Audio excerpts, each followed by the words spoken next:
Welcome back to Startup Nomad. This week we are here with Paul Wilson, and Paul is the owner of PR Wilson Media. He is your social media personal trainer, and he's also, if I am not mistaken, a Guinness World Record holder. So this should be an interesting conversation today. So welcome, Paul. Thanks so much for being here. Okay, it's great to be here. Thanks. So maybe we could start out, if you could tell us a little bit about your story and how you ended up in the world of entrepreneurship. And in the world of Guinness World, yes. Yes, well, that would be a great story as well. Yeah, so basically for 15 years or so, up till about 2011, I was working in corporate IT. A lot of travel, a lot of big projects, not the most fulfilling work in the world. And I wanted to do something for my local community. Now I live in Grantham, in a small town in the Midlands and of the UK. And there was a local Rotary club. And they had an event, a swimming event, every year that raised money for local charities. And so I thought, well, that's a good thing to join. I'll join with the club. Early 2011, I found out about this idea. I hadn't realised just how global Rotary is. It's in 200 countries around the world, you know. And the idea was, why can't we just share this with everybody? But the problem was, how on earth do we do that? A website, a few emails, it's not going to happen. So to take this thing global, it needed an approach with social media. And as a new member, I thought, yeah, I'll give this a go. And we had this incentive that if everyone took part at the same time, we could break a world record. You needed over 2,000 swimmers in the same hour. Mm-hmm. So this is, 12 o'clock UK time meant 1 a.m. in New Zealand. It meant 4 a.m. in the west coast of the US. So, you had to work hard on the social media angles to get people to take part. So I really went from that, set up a Facebook page, got in touch with people, and it was the fact that you're a Rotarian, so there's shared common values, and the charity we were doing it for was to eradicate polio, which is a cause that Rotary have been looking at for many years. It's a devastating disease, affects the under fives, and so there was a lot of buy-in to it, but it took a good few months, and while I was working away, I started to realize that this is something that really could mean something. Now we got to February 2012 and we'd managed to line up enough clubs. We still didn't know quite how we were going to do on the day, but it turned out we got 4,500, so we doubled the world record. But most importantly, we raised $100,000 in that hour of swimming from all the participants. Awesome. Yeah, and basically from that's almost became the model for other things that I could do. I actually, just in the last 2 months before that, decided that now was the time. This is something I want to do. I'd never planned to go into social media as a profession, certainly not, but seeing the difference it had made, I thought, oh, this is the time. I'm going to take some time out. It was a summer, it was the London Olympics, I was going to enjoy that and then see what happened. And so I set up my business, and it's just carried on. In fact, the Rotary project has continued as well in the background. There are other versions of it. There are a biggest meal where everybody around the world takes part in meals and different events. There's a flower campaign, the Rotary Crocus, that's raising a lot of money. And overall, it's gone on to raise something like $1.4 million in the last 3 years and keeps going and going. We've got a Google map which shows over 500 participants, clubs around the world. Basically, I think we've had 30,000 people actually take part in the events, and it's been a massive thing in terms of the profile and all the things that come with it. Wow, yeah. But yeah, the idea was then to go and set up on my own and walk into the new world of being your own boss, and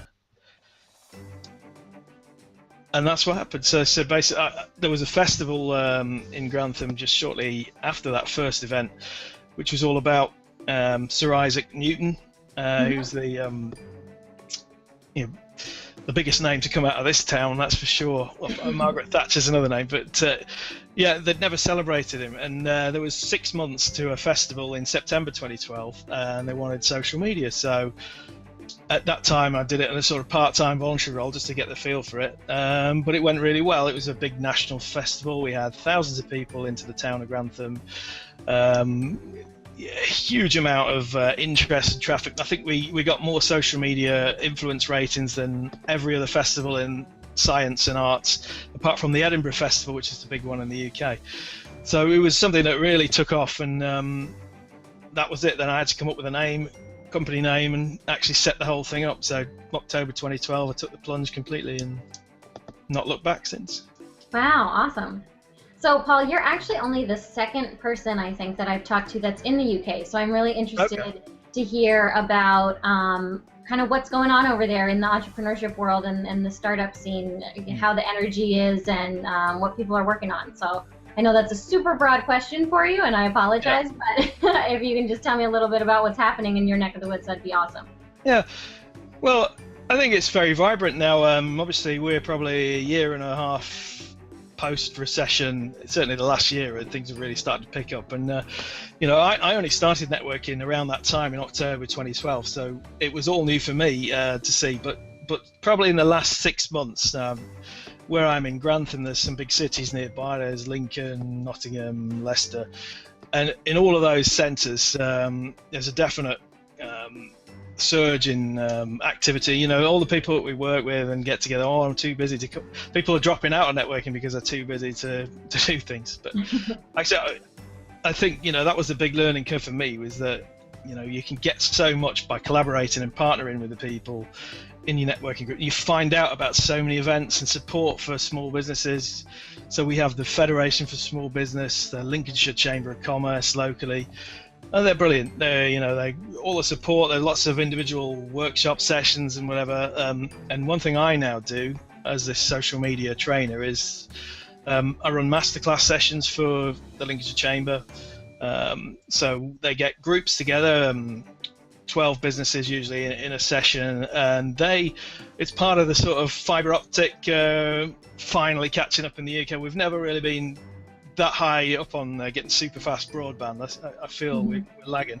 So in rural Lincolnshire where I am, there's some villages you can't even get any kind of signal at all. It's ridiculous. But these kind of initiatives are really driving, because they're grants supported by the European Union that are accessible, and that pays for my time as a trainer. And so it's great to see that people are really, and the ideas, the different, and some of it crosses over into internet marketing and online business like myself. It's all pretty much get online and get stuff done. But then there are manufacturing companies. They're all finding new ways to use this faster technology and drive business forward. So yeah, I mean, I think I've heard that the UK equivalent of the Silicon Valley is down in Cambridge, the science and the university, of course. There's a big driver down there, but it's not, I don't think there's anything like those kind of centres, other than sort of small think tank buildings where they'll move people in and they'll get, cheap rates for the first year or so, and they'll get support from various grants and whatever. There are small versions of that, but there's nothing. I wouldn't say there's an area where there's definite startup valley or whatever, but yeah, it's all really positive. I mean, just working my socks off now, really, to be honest. Yeah. And so would you say that you've talked about these little pockets of different communities in different places? Is there sort of a United Kingdom community trying to build up entrepreneurship, or is everybody trying to build up their own smaller little communities in their city or their town? I think there's a fascinating example on Twitter. About a year ago, I started seeing these tweets from #BusyTalk. And what that is essentially they just set up this business to support all small businesses and whatever. There's a hashtag, #BusyTalk, that every time someone used it, they would literally retweet, and they just did it over and over again. And you're like, whoa, what are these people going to get out of this? They got 30,000, 40,000 followers, 50,000 followers. And then eventually they decided to set up a sort of cooperative so that you could sign up for free online and get access to the resources. Then there were other benefits if you joined as a member, and there were other features. And that online version of a sort of UK-based small medium enterprise support infrastructure is fascinating to me. It's they keep adding to it. They're adding seminars and things like that they can get involved with. And people like me in the social media space, we can offer our help and help people out and connect with people. So it's nice to see that. So yeah, I mean, but obviously, yeah, overall the UK economy is a lot driven by London still. It's still a lot driven by the southeast region, and when that starts to pick up, then it takes a bit longer to get out into the world. But I mean, as an example, I went to an enterprise conference a few months back, and there's a guy who was born in the local area, and he set up some kind of online business for years, was very successful, and he wants to build a sort of enterprise hub back in Stamford, his hometown. And that kind of shifting of technology centres from the sort of traditional southeast to up here because there's no reason, once you've got the super fast connection speeds, and it only takes an hour from Grantham to London on the train, we're actually quite well connected, and hopefully that'll develop. So.